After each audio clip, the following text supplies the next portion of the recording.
तो जात्रा मु केवल दुई जन संलाप को देखे जड़े हेले मुनु पंडा और जड़े हेले लॉरेंस बेहरा ये दुई जन एक्टिंग मत भल लगे टे फॉलो करे टिके बेसी नुह प्रथम प्रथम 6 मास तो मुझे भाविली कहली पलैबी लुचिकी करी यात्रा तापर पड़गली ढांचारे भल लगे यात्रा सबुठ बेस्ट लगे एक्टिंग साटिस्फाई लगे आम यात्रा स्वर्ण महलर ए वर्षर 3टी नाटक अच्छी गोटे नाटक है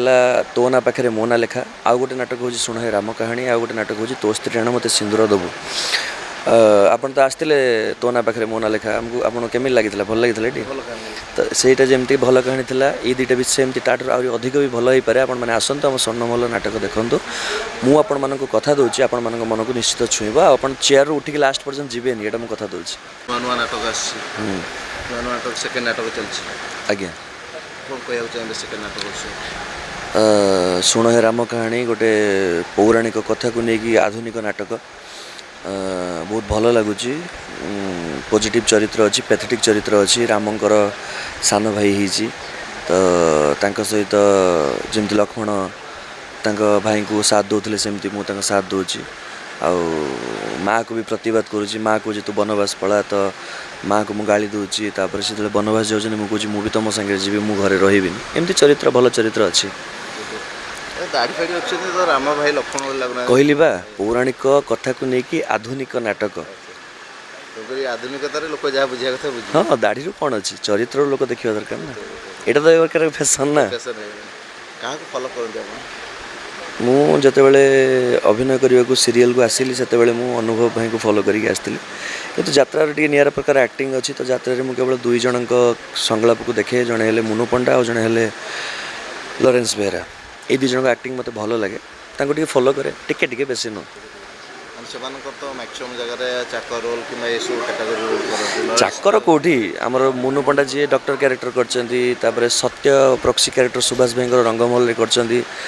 चाकर एमती भाइराल हो जाए कहते चाकर चाकर कैरेक्टर किसी खराब नुह से चाकर नुह तर पु हिसाब से रोते बहुत भल कैरेक्टर था कैरेक्टर किसी ना कैरेक्टर जो दम थी से चाकर भी हिरो हो जोटा कि मुनु पंडा प्रमाण करके देखी भल लगे एक्टिंग मत ये देखा पूर्व पीढ़ी हिसाब से आगुरी जमी यात्रा होता है परिवर्तन आसा पिला यात्रा देखिए यात्रा मु केवल देखी कौड़ी खेल छुआ होती छोट छुआटे होती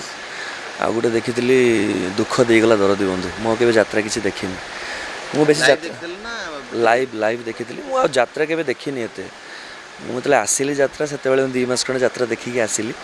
तो से यात्रा ही देखुली जो मान नाम कहली प्रथम प्रथम 6 मास तो मुझे भाविली कहली पलैबी लुचिकी करी यात्रा तापर पड़गली ढांचारे भल लगे यात्रा सबुठ बेस्ट लगे एक्टिंग साटिस्फाई लगे निद पूर्ण हुए हाँ निद कहीं पूर्ण हुए आम राति अनिद्रा हेल्ले सका 7 दिन 11टा जाए शो तापर 11 संध्या पर्यंत जहाँ बुलाबुली खेला खेली जहाँ कलु पुणी संध्या बेले रात 10टा पर्यंत शोक पुणी यात्रा करूँ आराम से निद भोग ट्रैवलिंग बेसी कष्ट हुए ना आ समस्ते कहते यात्रा अनिद्रा रुहति ये रुहति कि आम यात्रा सारिकी घर को जीवा बेले जो समयटा से समयटा मतलब बहुत भल लगे कहीं भोर समय था ना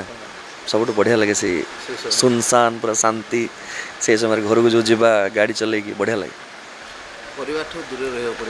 नहीं जमा नुह नहीं परिवार कहीं आम दूर रही से पश्चिम ओडिशा गला बेले 2-3 मास आम दूर रो एमती जो मैंने बेंगलोर काम कर जो मैंने बाहर सहर जा कम कर भी परिवार 6 मास 7 मास 8 मास दूर रोच तो आम भी परिवार को जो 2-3 मास दूर न रखी पार्लु धर आम भद्रक आम घर यात्रा ये पाखाखे है तो भद्रक आम जावास करूँ कटक में भड़ा नहीं रोचे धर ये गोटे पाखाखे है खोर्धार जगतसिंहपुर भितर कटक भी जावास करूँ सेमती किसी ना सब कहवा कथा कि घर ठार दूर रहा कथा